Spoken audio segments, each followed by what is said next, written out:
That, No, but that Ghanshyam, indictment, what is any of that got to do with the topic at hand or the question that I asked you? And secondly, if you were so concerned about the Adani matter, last 2 or 3 days, Congress party has been protesting at the Makar Dwar of the Parliament. Samajwadi Party is not joining them in that protest. Good point. TMC is not joining them in that protest. Aam Aadmi Party is not joining them in that protest. Why? I mean, if very you were good, so very concerned good about point. that. So the only defense that this administration, Batoge Katoge party administration has is that their administration, who in Rahul Ishwar can shake his hand, but he is not a former chief minister. He did not hold that responsibility standing in parliament saying that this administration has murder on its hand. The same SP, the same DM who's, please allow me to complete this sentence. That DM, that SP who's preventing a 15-member delegation of Samajwadi Party that included 5 members of parliament, 4 MLAs, leader of the house of opposition in Uttar Pradesh, leader of Uttar Pradesh for Samajwadi Party, a very responsible delegation. Today we are in a situation that a murderous Batoge Katoge Sarkar is not allowing anybody to go and seek justice for 5 people who have been murdered. Ghanshyam, why then is Ram Gopal Yadav saying that Mr. Gandhi's visit is a formality, that he should have stood with the SP when the SP raised this matter in the Lok Sabha yesterday? Mr. Ram Gopal Yadav Mr. Yadav does not belong to the BJP, he belongs to your party. Mr. Ram Gopal Yadav ji is a senior leader Yes. in India Alliance, and it is fair for him to say what is a tactical step to hold this government accountable. That doesn't mean that Sambhal is not important. That doesn't mean that Manipur, which is burning for last 18 months, is not important. Okay. That doesn't mean Adani is not important. Okay, Rahul Ishwar, the basic contention that the opposition is raising is, why can't political parties, then they're not saying it's just, SP or Congress, even BJP delegation should go to Sambhal. They should also speak to the people there, find out, what exactly happened. Ultimately, the job of politicians is to they say in India, shadi pe aaye to na aaye, but definitely you should go for a funeral, because that's when people are at their lowest. That's when people need help and support. So people should be going there. Why is the district administration preventing people from the opposition or any political delegation from visiting Sambhal? It's not in Pakistan, no, it's in India only. First of all, Saka, 3 submissions. First of all, beneath every mosque, every temple, every church of our nation lies the holy soil of Bharat Mata, and whatever discussion we do on such sensitive topics, we should remember that Bharat Mata soil before we take positions. Second, as a Hindu activist, I offer my humble pranams and condolences to those 5 Muslim brothers who passed away. It was very unfortunate. I think such kind of violence has no place in any society. Whoever be responsible for that, such deaths should be, heartfeltly, we should offer our condolences. Third, I believe both Modi ji and Sri Rahul Gandhi, both the Prime Minister and the Shadow Prime Minister should definitely go. But when the district administration also decides, because there is a problem that's happening, there are tensions in this area, I believe both BJP and Congress should go, but only when a particular time is given. I think Alokji was pointing out till 10th, no one is allowed, because they have to maintain the law and order, and it's a responsibility of the district administration to maintain such law and order, and everyone should definitely visit, offer whatever they feel, their heartfelt emotions in that particular space.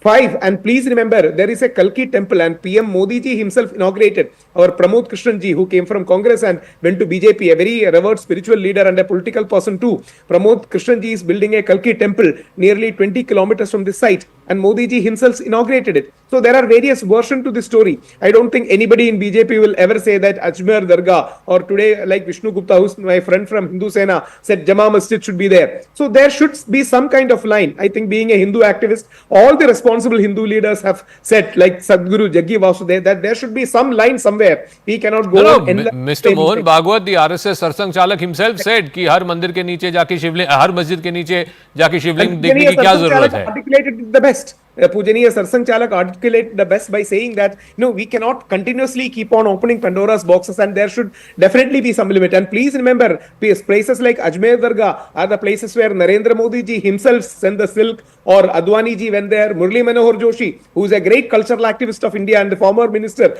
went and sat between the Khoja Mainuddin Chishti's descendants, and these are great. Or Vasundhara Raje ma'am goes there. So yes, there is an unease, or we should be sensitive about these things, and we should not go on endlessly claiming this. So Ajay Alok, the concern and the worry is, okay, Ayodhya was a one-off.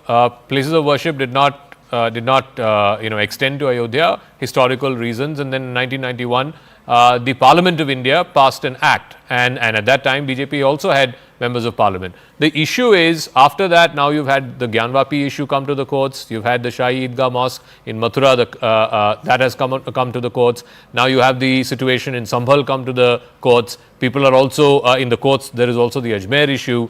So there is a sense of unease and concern amongst the Muslim community. And to paraphrase what Mr. Mohan Bhagwat, the Sarsang Chalak of the RSS, said right after the Ayodhya judgment, he said two things. One, RSS is not going to go behind, Kashi, Mathura, other places. Our struggle was limited to Ayodhya and Ayodhya alone. And second thing, which is a famous soundbite now, कि हर मस्जिद के नीचे जाके शिवलिंग ढूंढने की क्या जरूरत है? It's very true what you all are saying. But again, those who take the name of constitution, if somebody goes to the court and the court orders something, do you think it is in the hands of government? It's not in the hands of government. If the court orders something, like what she was quoting, former Chief Justice D.Y. Chanchur, that non-invasive survey can be allowed. I mean, look at the sense of proprietorship in the Congress. I mean, they want the Supreme Court judges to declare their decisions according to their whims and fancies. I mean, this is the attitude of the political party towards the judicial system of our country. We had seen what happened in 1975 when Supreme Court judges were toppled against their seniority. They wanted the committed judiciary type of thing. We have to prevent the chaos, and these people are out to accelerate the chaos. This is the difference between them and us. See, as far as the Hindu community goes, they are very tolerant. They are very tolerant community, and nobody wants this scuffle to happen every now and then. There's no doubt about it. So I want to go to a specific comment. But those cases which are sub judice, we cannot help it. Okay, I want to go to a specific comment that was today made by the SP of Sambhal, and Dr. Shama Mohammed, please weigh in on this. The SP of Sambhal, Krishna Kumar Bishnoi, has said that the cartridges that were recovered from there, the 0.9 mm cartridges, he says had made in Pakistan insignia on it. Now, the question that is being asked to the Congress party is, why is Mr. Rahul Gandhi, Ms. Priyanka Gandhi Vadra going to a place where the SP of that area is saying that Pakistan-made cartridges were recovered? This could potentially undermine national security concerns, and it also gives the BJP an easy handle to say that, look, Mr. Gandhi is siding with pro-Pak elements. Please respond. I don't even trust the SP of Sambhal. Let's understand, in Pathankot, when it happened, we did not invite ISI to investigate. It is Mr. Amit Shah who invited ISI to investigate. Never point fingers at us. We never visited Pakistan in the 10 years Manmohan Singh was in the government. It is Mr. Modi who went to eat biryani there. So please, let's stop this game about Pakistan. We want an impartial investigation, and I don't trust the administration at all. See, when the lower court said there should be a survey, the administration was in the forefront. Let's do the survey. He said one very important thing, Ajay, look, Hindus are the most tolerant, and I truly agree with him. And you also said a very important point. When the 1991 Act was passed, there were many BJP members of parliament. And those days, the BJP members of parliament and the Bharatiya Janata Party agreed with democracy. They wanted a democratic India. Now, the present dispensation with Mr. Modi in power, they do not want a democracy. That is the problem. They do not want to. What do you mean by they don't want a democracy? He has won 3 successive mandates by the people of India. What do you mean by he does not want democracy?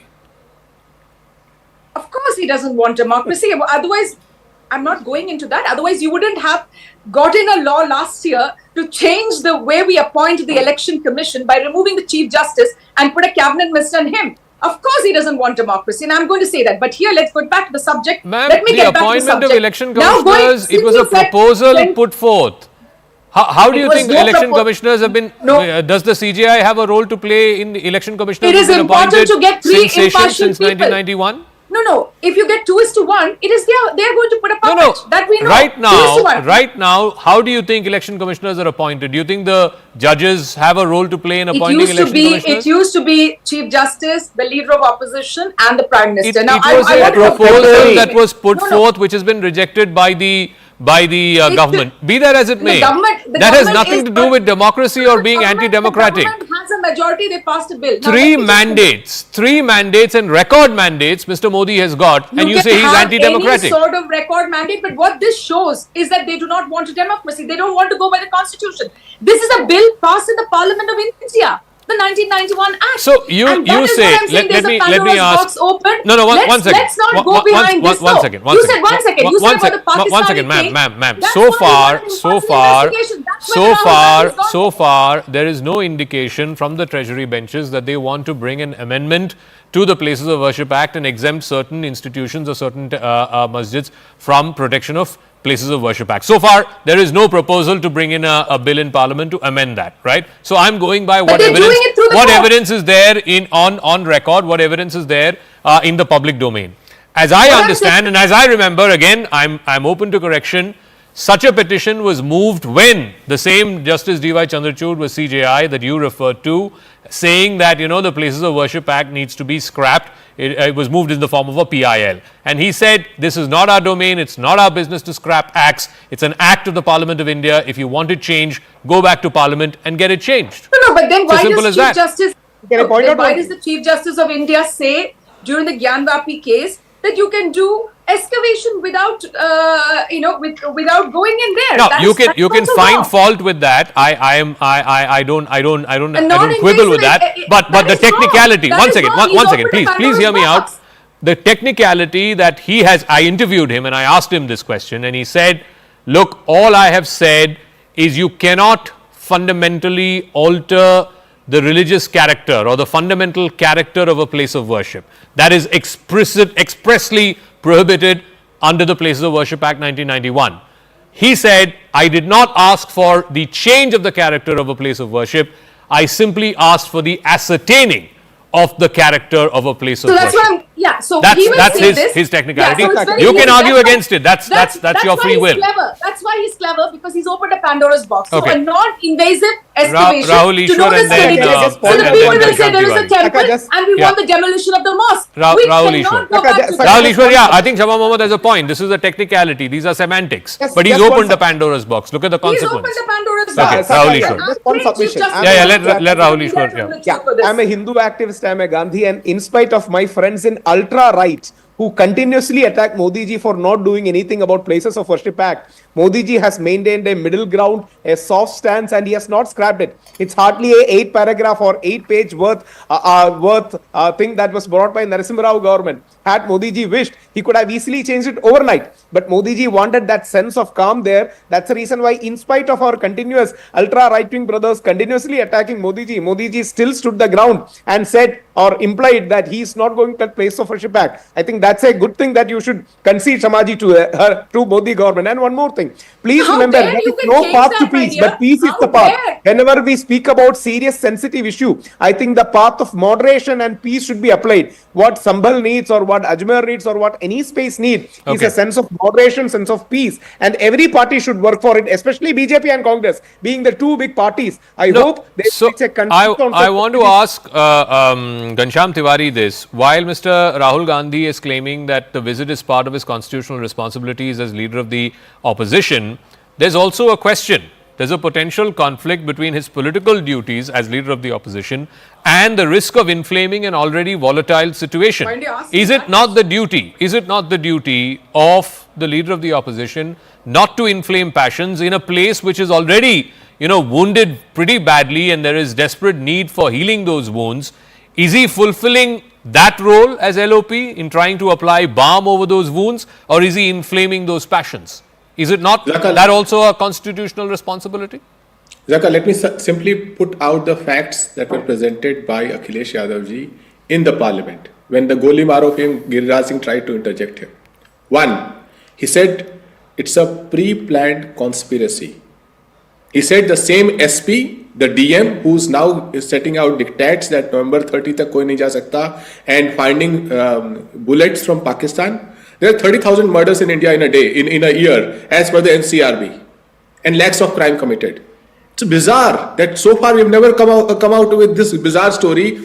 The administration that we accuse in the parliament that has blood on its hand, whose mool mantra is batoge to katoge, is not allowing anybody else to go and visit, and is now putting out these bizarre stories. That's point number one. Point number two, that who's inflaming it?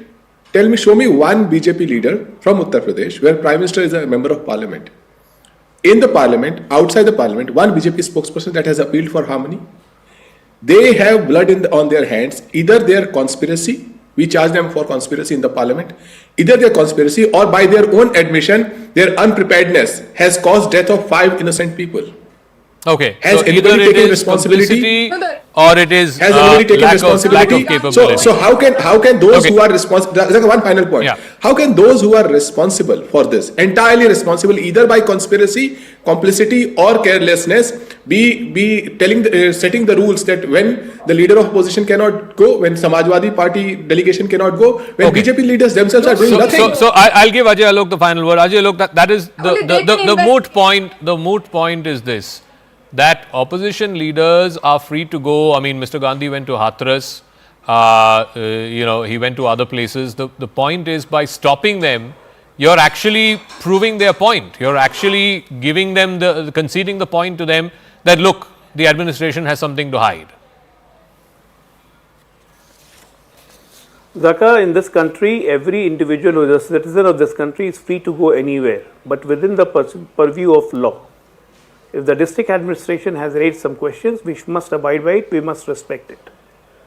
The point is very clear. Sambhal was absolutely an organized event.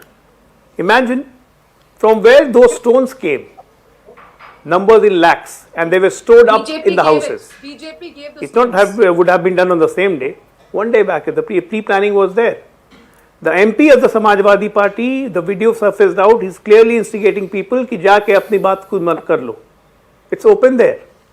The police has already arrested so many people, all conspiracy angles are going on, and this is a planned conspiracy to destabilize the country. What is this happening in the country since 4th June? Just imagine. The rail ki patriyon pe rakh de rahe, kuch train derail, then this communal flare. It's an organized event. They just want to unsettle this country. And let the investigation come out. Okay. One very quick And when point. the investigation will come out, these All right, people 10 will again cry foul. 10 that seconds. police is I trying have to implicate us. wrap up This is and move to the next well-planned segment. attack on police. One very quick point. 10 seconds, 10 seconds, not more than 10 when a responsible government says that others are planning to destabilize the country, they should just simply open the India Today cover magazine and look at the Biren Singh tapes that have been admitted in the Supreme Court, where he is violating the orders of the Home Minister and speaking about Bambazi. The state is burning for 19 months. The Prime Minister cannot go, and they have the We've done audacity enough to charge debates us. on Manipur. Let's now move on to the next segment. Thank you very much to all our guests for joining us. Of course, the suspense now in Maharashtra surrounding the chief ministerial candidate has finally been put to rest. Devendra Fadnavis is going to be the new chief minister of Maharashtra. Eknath Shinde and Ajit Pawar will be his two deputies, while the chief minister and the two deputy chief ministers will take oath tomorrow. The decision on portfolios has not yet been settled. The Shinde Sena is adamant that they want the Home Ministry, while Ajit Pawar wants to retain the Finance Ministry. It was an action-packed day today in Mumbai. It all started with the BJP's legislature party meeting that happened in the morning. The party's central observers, which is Finance Minister Nirmala Sitharaman and former Gujarat Chief Minister Vijay Rupani, they were the two observers sent by Delhi. Devendra Fadnavis' name was proposed as the next leader of the BJP legislature party and thereby the next chief minister of Maharashtra. It was accepted unanimously by all the present BJP MLAs. After Eknath Shinde and Ajit Pawar backed Fadnavis, the top three NDA leaders, that is Mr. Fadnavis, Mr. Shinde and Mr. Pawar, went and met the governor. They staked claim to form the next state government. BJP central observers Nirmala Sitharaman and Vijay Rupani were also there with the delegation. The oath taking will happen tomorrow, that's the 5th of December at Azad Maidan at 5:30 p.m. Prime Minister Modi is one of the special invitees. All NDA ruled state chief ministers, union ministers will also be in attendance. For now, only the chief minister, that is Devendra Fadnavis, and his two deputies, Mr. Shinde and Mr. Pawar, will be taking oath tomorrow. The rest of the cabinet, we're given to understand, will take oath between the 7th and the 9th of December once the portfolios are decided between the three parties. Sources suggest that Maharashtra's winter session of the assembly is likely to happen between the 16th of December and the 21st of December.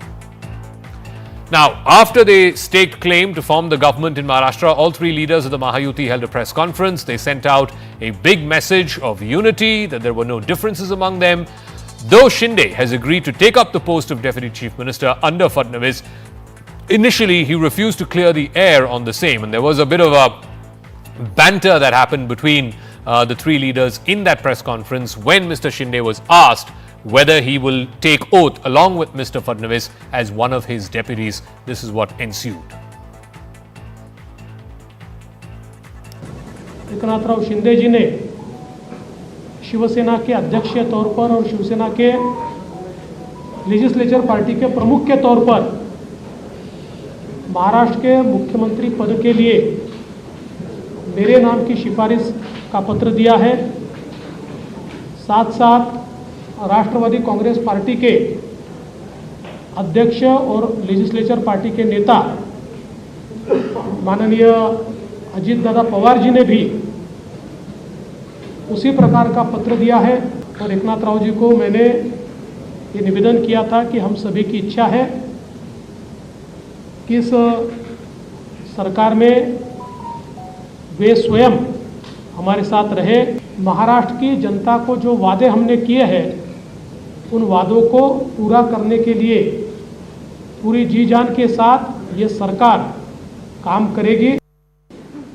देवेंद्रजींनी मी मुख्यमंत्री व्हावं म्हणून माझ्या नावाची शिफारस केली होती आणि आज देवेंद्रजी मुख्यमंत्री व्हावेत अशी शिफारस आणि पाठिंब्याचं पत्र शिवसेनेच्या वतीने आज आम्ही दिलंय। त्यामुळे मी अगदी मन मोकळेपणाने माझी भूमिका स्पष्ट केली।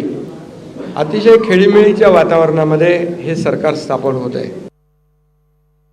अतिशय चांगलं बहुमत आहे की त्याच्यात आता कुठेही आम्हाला तिघांना पण ह्याला सांभाळा त्याला सांभाळा, हा तिकडे गेला, हा रुसला फुगला, आम्ही रुसून फुगून देणारच नाही, पण असं फार काही तिथं वेळ देण्याची जबाबदारी येणार नाही। क्या आप और अजीत दादा पवार साहब भी कल डिप्टी सीएम से पद की शपथ लेंगे? अरे भैया अभी तो कहा, देवेंद्र जी ने भी कहा, मैं भी कह रहा हूँ रुको थोड़ा, अभी शाम तक रुको, अभी कल शपथ ली है ना। उनका समझ में आएगा, मैं तो लेने वाला हूँ।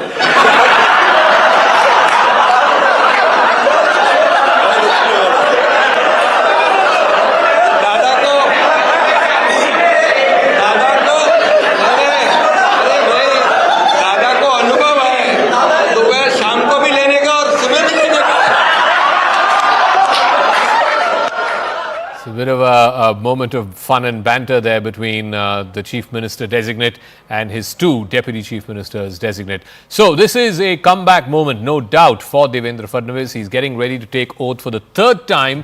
It is likely to be a gala event. First of all, the invite itself has sparked some curiosity. The invite refers to him as Devendra Sarita Gangadhar Rao Fadnavis, incorporating his mother Sarita's name. That is a first in his political career. Prime Minister Modi is a special invitee, along with the Prime Minister, Home Minister Amit Shah, Defence Minister Rajnath Singh, Finance Minister Nirmala Sitharaman, and former Gujarat Chief Minister Vijay Rupani, both of whom were also central observers. They will also be present. BJP President JP Nadda, Chief Ministers of all NDA-ruled states, as well as other top ministers in the government will be attending the ceremony. Fadnavis has proved that when he called himself a modern-day Abhimanyu, he actually meant it. During the campaigning, the BJP leader kept saying that he was someone who can breach the chakra view of the opposition and come back. Here's why Fadnavis proves that he is the rightful claimant for the top post in Maharashtra. He's been a steadfast proponent of the BJP's vision. It's a hat-trick for Fadnavis all three times, in 14, in 19 and now in 24. He has helped the BJP get more than 100 seats. He has the full backing of both Prime Minister Modi and RSS Chief Mohan Bhagwat. No corruption taint in his first term, and that puts him right at the top of the perch as far as the Maharashtra BJP is concerned. Also remember, he sacrificed, he put his self-interest behind, and for 2.5 years worked under Shinde, and a large part of the reason for the smooth functioning for the Shinde government was Devendra Fadnavis. Also, politically, for 3 elections now, he has shattered what has been a dominant political theme, a political almost reality in Maharashtra, and that was Maratha-dominated political equations. He has completely changed that over the course of the last 3 election cycles. He also symbolizes a new wave of the BJP in Maharashtra. He has very efficiently managed alliances despite the setback from the Uddhav Thackeray side, the setback from the Sharad Pawar side. He managed to bring on board both Eknath Shinde as well as Ajit Pawar and delivered in the 2.5 years of the Mahayuti government, despite all the differences between the alliance partners. But it was a tough task for the Saffron Party to convince Mr. Shinde and get him on board. And there too, Mr. Fadnavis played a role. In fact, last night, Devendra Fadnavis drove down to Varsha, the official bungalow of the Chief Minister, to meet with Eknath Shinde and to break the ice.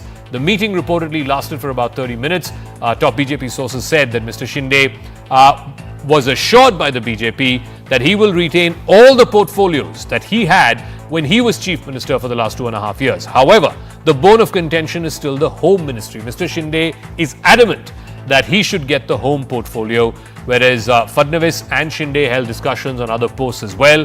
There is likely that the Speaker or the Deputy Speaker of the House, the Chairman of the Maharashtra Legislative Council, all of these posts are still up for grabs, and Mr. Shinde's party men could be accommodated in some of those posts. We're getting some breaking news from Payal Mehta, my colleague, top BJP sources. The Home Ministry will stay with the BJP. The division of portfolio between the three alliance partners is also complete. Payal has more details on this. Yasha Kotak will also be joining us. So Payal, it is now confirmed that the Home Ministry will stay with the BJP. How did Mr. Shinde relent? All has been kept on. All right, we'll try and see if we can go back to Payal Mehta. Payal, how did Mr. Shinde relent? Because he had made the Home Ministry, the home portfolio, as a big point of contention, being adamant that he wants the home portfolio. Why did he finally give in? Obras was able to convince him. They were able to talk to him and tell him in detail what really was, the opportunity available and what really stood through as well. Devendra Fadnavis, even as a Deputy Chief Minister, Zaka continued to hold the Home Ministry portfolio, and that was one portfolio which was uncompromisable. Is what the BJP top brass, when Shinde came here to the national capital just a few days ago, had in fact made it very, very clear to him. And all the rumors that were doing the round saying that the portfolios have not been finalized have been rubbished by the BJP top brass, Zaka. They say that the day on which the three leaders met, Amit Shah and of course JP Nadda, that very day the portfolios division was extremely, there's no confusion anymore. Everything is good is what the BJP top brass have been saying to us. All right, Payal, we'll leave it at that. Yasha is also joining us. So Yasha, if Mr. Shinde, and he had made the home portfolio as a bit of a point of contention that he wanted the home portfolio, and now Payal is reporting that home portfolio will stay with the BJP, then the question is, what else has Mr. Shinde been promised for which he has now finally relented? Even today at the press conference, he said, wait till 5:30 in the evening, I'll let you know. And then at 5:30, there was a meeting again of the Shinde Sena, after which it was confirmed that he will take oath tomorrow as Deputy Chief Minister. Absolutely, Zaka. In fact, for a very long time, we've been reporting on the fact that it was Home Ministry and Urban Development that Eknath Shinde wanted. Now, those two were the portfolios that BJP said would not be negotiable. But clearly, now we've seen that BJP has accepted that Home Ministry is something that Eknath Shinde would not get. That will stay with Devendra Fadnavis for a simple reason that they would want the hierarchy or the IPS officers to be reporting to one power center and not to two different power centers, that is CM and the Home Ministry. But now when you speak of the other important portfolio, that is urban development, this was also the portfolio that Eknath Shinde had in MVA. However, as of now, this was another demand that was put in forth by the Eknath Shinde team. But that was something that the BJP initially had said that was something that they would not want to give to Eknath Shinde. They had in exchange offered the PWD portfolio, that also offered PAR and also MSRDC. Now, however, clearly with the negotiations being done, we also saw how Eknath Shinde was at his residence Varsha late last night. Devendra Fadnavis drove down. That was the icebreaker. And clearly after the meeting, also several leaders from Shiv Sena mentioned that Eknath Shinde also had a discussion with Home Minister and Prime Minister late last night. So clearly we see that possibly it is the urban development portfolio which Eknath Shinde was demanding would be given to him, and which could have possibly be one of the reasons why Eknath Shinde relented. Okay, yes. We'll see how this plays out. But one thing is for sure, after about 12 days, I think now, since the election results came, finally there is going to be a government. That government is going to be headed by Devendra Fadnavis, and Mr. Shinde and Mr. Pawar will be his two deputies. Now, from second fiddle to first chair as Fadnavis gears up to take the top job, Prime Minister Modi's interview to the News 18 network just before the 2024 general elections 6 months ago has now gone viral. In this particular clip, Prime Minister Modi can be seen praising Devendra Fadnavis for his leadership qualities and his strategic acumen, both of which have stood him in good stead and for which he's now being rewarded once again with the top job in Maharashtra. एक भी व्यक्ति 5 साल में, देवेंद्र फडणवीस पहले व्यक्ति थे लंबे अरसे के बाद जो एक पूरा कार्यकाल मुख्यमंत्री रहे और पूरी सरकार बेदाग रही, पूरी सरकार लोगों का भला करने वाली सरकार रही। एक मुख्यमंत्री सफल रहा हुआ मुख्यमंत्री वो आज डिप्टी सीएम बन करके भी एक प्रकार से खुद के सम्मान को छोड़ करके आज भारतीय जनता पार्टी सिर्फ और सिर्फ महाराष्ट्र के उज्जवल भविष्य के लिए। Now, after jolts and splits and a supreme sacrifice that he made 2.5 years ago, Devendra Fadnavis is now all set to return as the Chief Minister of Maharashtra. He's reminded Maharashtra of his political survival skills, his political resilience, and that he's lived up to his 2019 promise. He said that I will return. While Fadnavis walks towards the Chief Minister's chair, ascends towards the Chief Minister's chair yet again, here's why Mr. Devendra Gangadhar Rao Fadnavis is the right fit to be the top man in Maharashtra.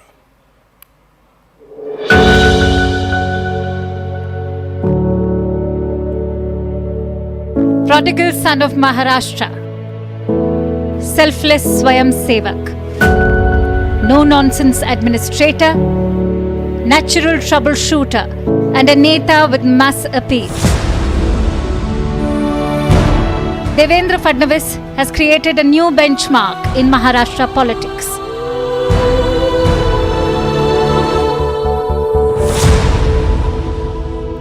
From being the youngest municipal mayor at the age of 27 to becoming the second youngest chief minister of the state, this Karyakarta rose up the ranks in BJP with hard work, humility and honesty. In 2014, he stormed to power. His role as the CM was challenging, but Fadnavis excelled in resolving the disputes. From being only the second CM of Maharashtra to complete a term, to being an astute politician, as a deputy that put his party and ideology above power and post, Fadnavis has become a role model for many.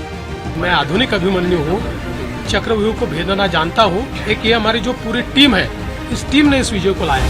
In a state dominated by Maratha politics and politicians, this 54-year-old leader is only the second Brahmin to become the state's chief minister, and his commitment to the party ensured a hat-trick for the BJP, a victory that's meant for the record books. As he's set to occupy the state's top post for the third time, there's no doubt among BJP Karyakartas and many other observers that there's no one else more deserving than Devendra Badal.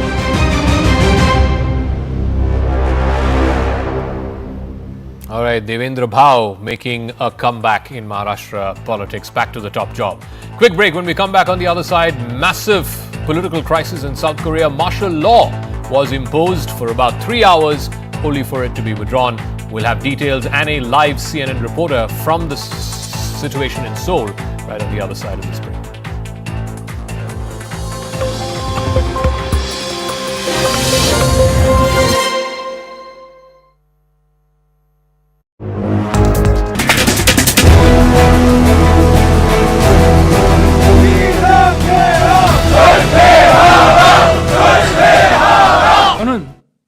I declare martial law to protect the Free Republic of Korea from the threat of North Korean communist forces, to eradicate the despicable pro-North Korean anti-state forces that are plundering the freedom and happiness of our people, and to protect the free constitutional order. 비상계엄을 선포합니다.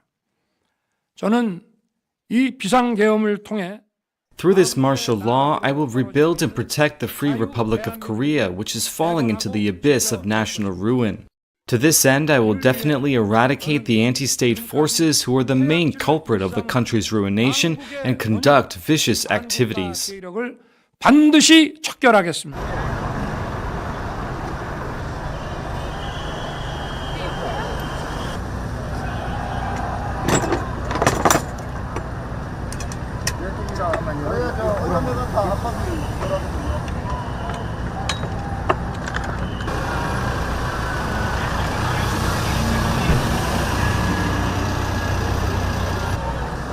지금 과장님 지금 이불 앞에 국회대로가 완전히 점거됐습니다.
I declare martial law to protect the Free Republic of Korea from the threat of North Korean communist forces, to eradicate the despicable pro-North Korean anti-state forces that are plundering the freedom and happiness of our people, and to protect the free constitutional order.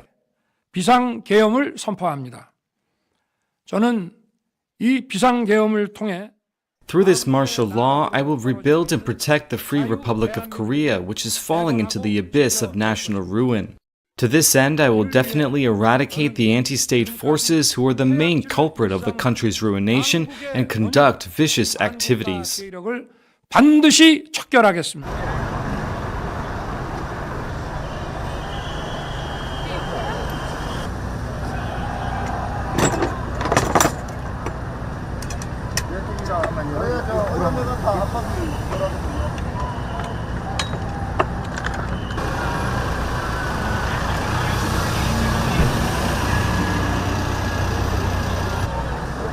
지금 과장님 지금 이불 앞에 국회대로가 완전히 점거됐습니다.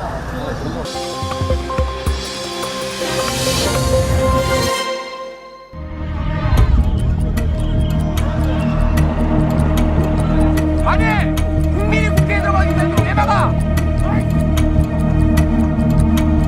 South Korean President Yoon Suk-yeol shocked the nation when all of a sudden he declared martial law in the country for the first time in nearly 50 years. 국회의 계엄 해제 요구가 있어 계엄 사무에 투입된 군을 철수시켰습니다.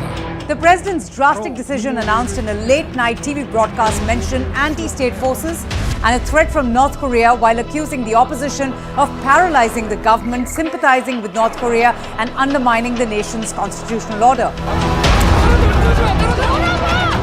Following that stunning declaration, the nation plunged into chaos as troops surrounded the National Assembly. Lawmakers immediately convened an emergency session and worried citizens poured into the streets to demand a reversal. What followed was a night of absolute chaos. Soldiers encircling the National Assembly while barricading lawmakers and staff in the building. Helicopters landed on the roof and troops entered the premises as shocked parliamentary aides used fire extinguishers to push them back.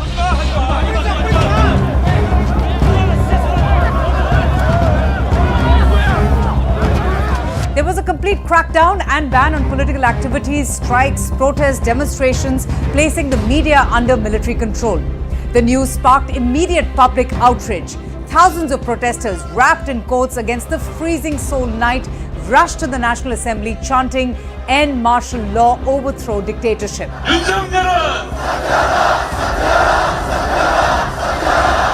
Inside the Assembly, MPs defied Yoon and voted to block the martial law. The South Korean parliament voted to reject the law, while National Assembly Speaker Woo Won-sik declared it to be invalid. Now, as per South Korea's constitution, the president's martial law declaration must be reviewed by the cabinet and then be relayed to the National Assembly.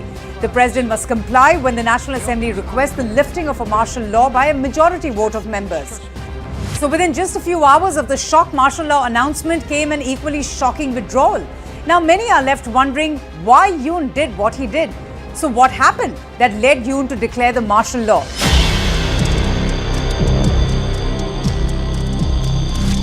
Well, he was voted into office in May 2022 as a hardline conservative, but has been a lame duck president since April, when the opposition won a landslide in the country's general election. His government since then hasn't been able to pass the bills that they wanted and have been reduced instead to vetoing bills passed by the liberal opposition.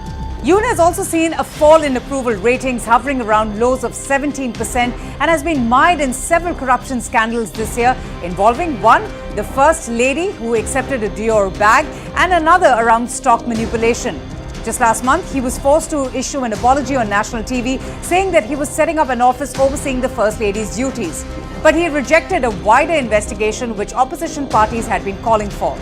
Yoon's decision to declare martial law has been widely interpreted as a desperate gambit by a leader under siege. But critics are calling it a miscalculated move by a struggling leader.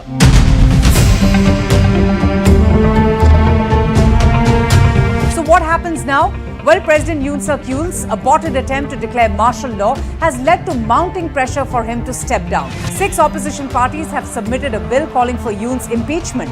The main opposition Democratic Party, meanwhile, said that it had begun formalizing treason charges plans against the president as well as the defense and interior ministers.